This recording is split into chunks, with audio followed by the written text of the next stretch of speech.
Ahojte kamaráti, kamarátky, ja som doktor Mundy a ja si len tu tak vegetujem a chcel by som vám povedať niečo múdre, hej? Čo by ste chceli počuť, tak od toho závisí. Chceli by ste počuť napríklad univerzálnu odpoveď? Je to možné, hej? Otázka je, že či by vám z toho, jak sa hovorí, nepreplo. Takže, ak chcete počuť univerzálnu odpoveď, tak vy v prvom rade musíte byť na to pripravení, hej? Musíte byť pripravení ju počuť. Takže, ja si tu takto vylihujem v lese a mám nohy vyložené na strome. Ma tu osvietilo, hej, tu aj môžete vidieť. Vidíte ten lúč? Cez tento lúč ja dostávam univerzálnu odpoveď. Inak je to efekt na iPhone, keď chcete si to skúsiť, je to perfektné, ja to vždycky robím takto pod istým uhlom.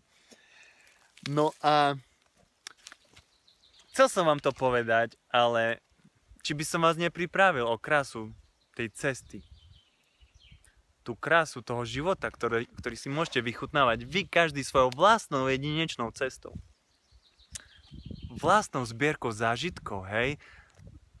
Nechcem hovoriť, že všetko má svoj čas, lebo ani ten čas, ten je relatívny, hej? Ale že vy proste máte jedinečnú možnosť si na tomto svete zažiť tú krásnu cestu objavovania toho, čo je perfektné, krásne, čo vás baví, čo vás nadchne. A ja keby som vám povedal tú univerzálnu odpoveď, hej, v prvom rade by vás toho, nechcem povedať, ale by vás toho mohlo prismáhnuť, aby ste potom chodili takto s turbanom.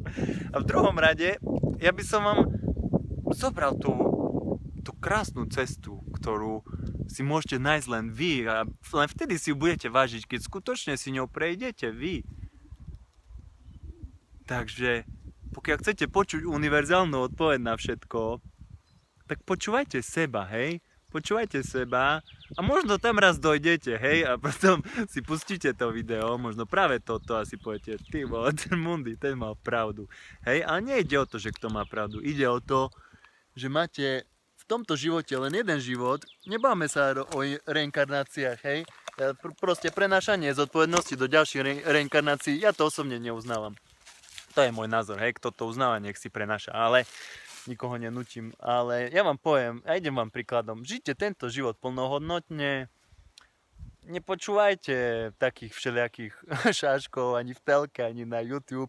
Počúvajte sami seba. Niektorí počúvajú, hej, len svoje srdce. Dobre, počúvajte svoje srdce, ale počúvajte aj rozum, lebo nie zo srandy ho máte. A počúvajte aj svoje inštinkty, hej, keď príde jar, že sa treba reprodukovať. To nie ja som vymyslel, to píšu aj v knižkách.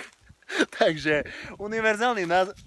univerzálna odpoveď na všetko, kamaráti, kamarátky, je, že nechcete byť múdrejší, jak treba. Ahojte, čau.